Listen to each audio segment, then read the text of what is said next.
Yung bilin po niya na huwag ko pabayaan yung Miss International in Philippines. At sobrang ko pong na-appreciate yun dahil pinagkatiwala niya po yun sa akin. So yun po, yung isa sa pinaka-importante na binilin po niya for me. At hindi po makuha ng iba na wala pong magandang intention. So kasi po the intention that I want for this is sobrang ganda.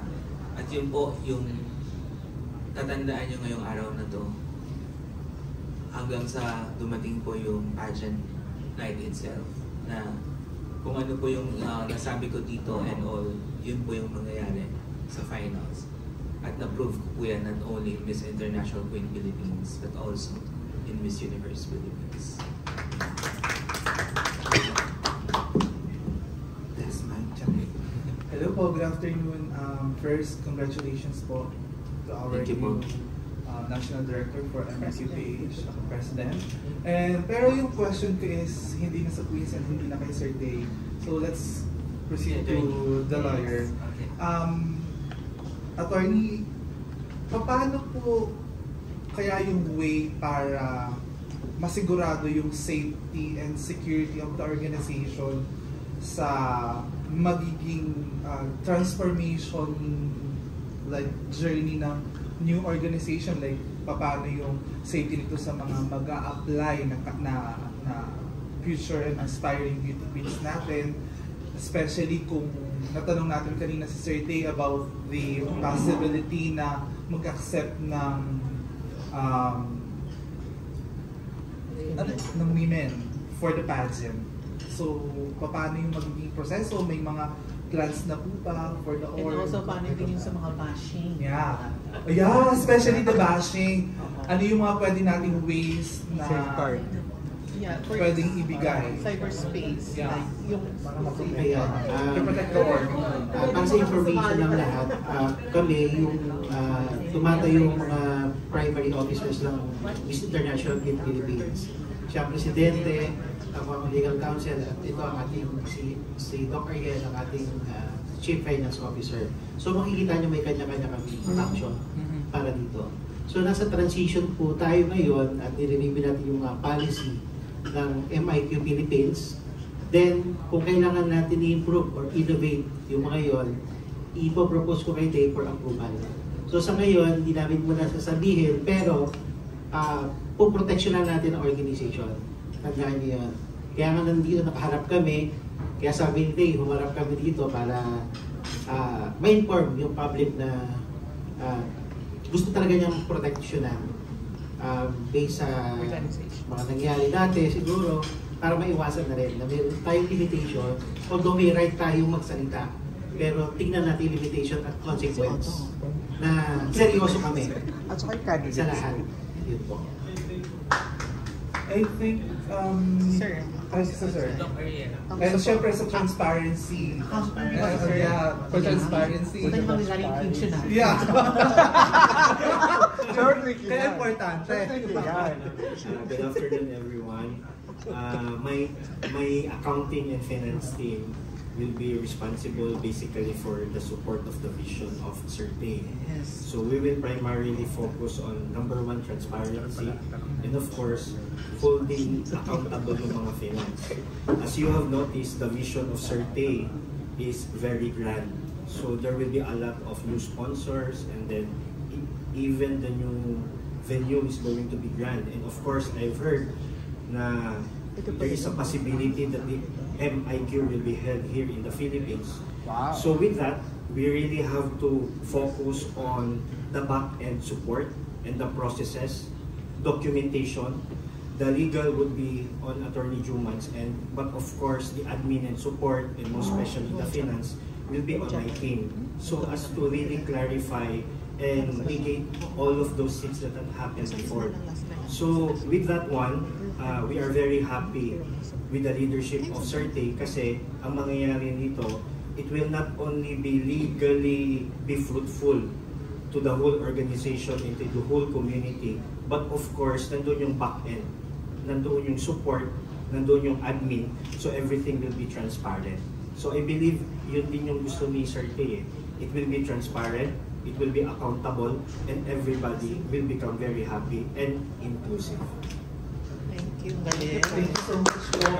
Tatanong ko pa sana yung possibility about MIQ na Bahubol dito. Possible. Gaano kataas yung chance na tayo yung maging host country for the first time for the Miss International Philippines? Under your leadership. Yeah. Is it possible? Yes, and ano po, that is 300% possible. Grabe naman! So, kailangan i-claim natin yan. Pag nag-claim tayo, yun nga po, i-claim ko yan na madali yung Miss International Queen Philippines sa MOA Arena and nandito na tayo. So kung inisip ng iba, mahal yung ticket doon, di namin afford. Huwag kayong mag-alala, it's for free. That is open to public. So lahat po is VIP. So yun po, we are not after with the sales of the ticketing and all. Kagaya na sinabi ko po kanina, hindi kami after doon. Yung marami pong maka-witness doon, yun ang importante kami. At masuportahan of course yung mga lahat doon sa sala. Yeah. Oh my God. So 300% yes, and ayun po. Oh my God. Next year ba ito or the coming year? Hindi po natin masabi, malay po natin 2025. So for now po, Ay! so since dadalhin po natin ang president from Thailand, si Mama Lisa, sa MOA Arena this coming April of 2025. So mabilisan po yung ano natin, yung execution po nung transformation ng Miss International Queen Philippines po. And message po ni attorney sa lahat po ng mga supporters ng mga ano po yung message natin. Ayan, ako may So always bababanda ano po sa tayo. authority. Hindi naman. Ang gusto naman natin is world equality. So love na lang po tayo. So mahalin po natin yung Miss International Queen Philippines at yun po, makakaasa po kayo na magiging maganda po ito. At hindi ko po magagawa yan kung hindi dahil din sa lahat ng support ninyo. So since napagkatiwalaan niyo po ako sa Miss Universe, this time po siguro, bigyan niyo po kami ng chance po na maibago po namin ang mga lahat po na dapat namin i-transform. At open din po kami sa suggestions. Kung meron kayong suggestions and all, we are very, very open po. Hindi po namin isinasarado yung pintuan namin for your suggestions po para sa ikakaganda ng Miss International Philippines. And attorney? Mas maganda, suportahan natin ang organisasyon at iwasan natin yung hanap ng mali. Walang perfecto. Kaya tulungan natin si Tay at samantalahin natin pagiging generous niya at makikita niyo dito kakaiba or sabihin natin na may improvement para sa ating pageant. At Samantalahin natin. Samantalahin natin. Samantalahin natin. Ready si Tay kahit anong laban. May Aquila 40 tayo. Okay, go. Last na ako. Last question question na, is Sir from Tay. Day, Paolo from Pageants News International po. How about po yung Filipino community abroad po pwede po pong sumali since na maganda po yung Yes po. Kagaya po na sinabi ko po, in-open ko po siya for everybody. So, hindi ako after dun sa screening. If they want to join, as long as they have their accredited pageant directors na mag-handle sa kanila, nai-appoint sila as candidate po. So, wala na sila yung pagdadaanan na screening or any pageant regional, wala na po. So, they can be part kasi I'm targeting po hundreds of candidates po dun sa MOA Arena for Miss International Queen Philippines. Klaro ko lang, Sir Tay, no? Magkakaroon pa rin tayo ng mga directors.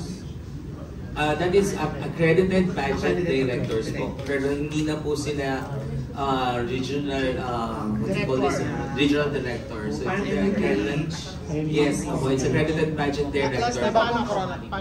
Open daw po ba kayo sa mga sumali na before? Yes, Yung mga we're very past open. candidates natin?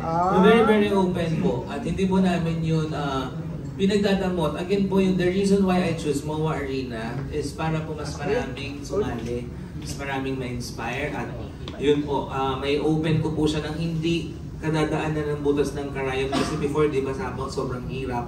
Parang you need to join the regionals and then lima lang yung mananalo. Pero ang daming magaganda na nalilimited yung pagkuha namin sa candidates. So this time, I want to open it For everyone. Pero dapat Yan po. yan pa rin. Congratulations, sir. Yes.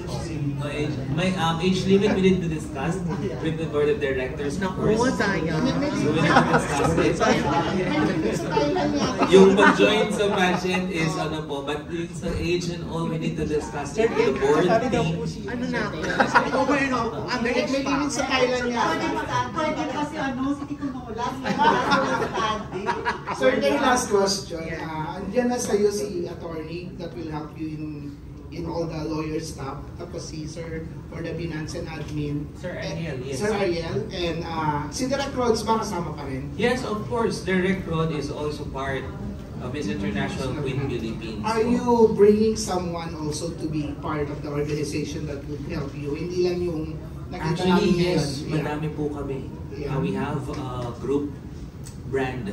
Sobrang dami po. So, mamimit niyo po yan sa mga susunod na mga event at activities po namin. And So, mas lumaki po yung family ng Miss International Queen Philippines. Sobrang dumami po siya. So, yun po yung mga mamimit niyo on our next schedule of meetings. So pwede po sina Lars, yung queens natin, maging accredited partner. Yes, of course they can. So, yeah, kasi regional director ka before. Opo, they can. They can. It's up to them. Anyone can be accredited pageant. It's accredited pageant directors po. mas madaming Cebu ngayon. Yes. Oo. May mag-apply ka na daw. Mag-apply na. Sir, kayo may bagong corona.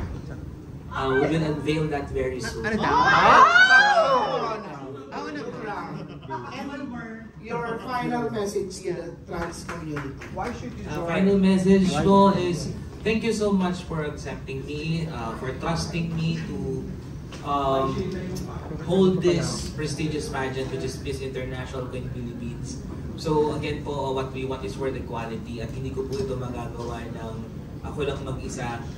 So sa lahat po ng mga bashers ng MIQ Philippines, hindi po talaga yun, normal talaga siya na may ganun.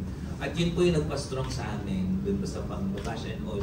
Pero mas maganda po, mula tayo, nagmamahalan lang. So you can reach out sa akin, napakadali ko pong kausap. I-sit down natin yan kung meron kayong concern for the organization. Wala pong problema, we have our legal team, nandito po lahat ng operations ng Aquila. So again po, gagawa tayo ng history for 2025 at ito na po yun. And this is what we call transformation. Last question, Sir Tay, no? Ang dami mo mga pinagkakabalahan. You have MUPH, your partner Love also yourself. sa Love Love Yourself, at kung ano-ano pong mga events. Ilang porsyento bang ibibigay mo dito sa MIQ?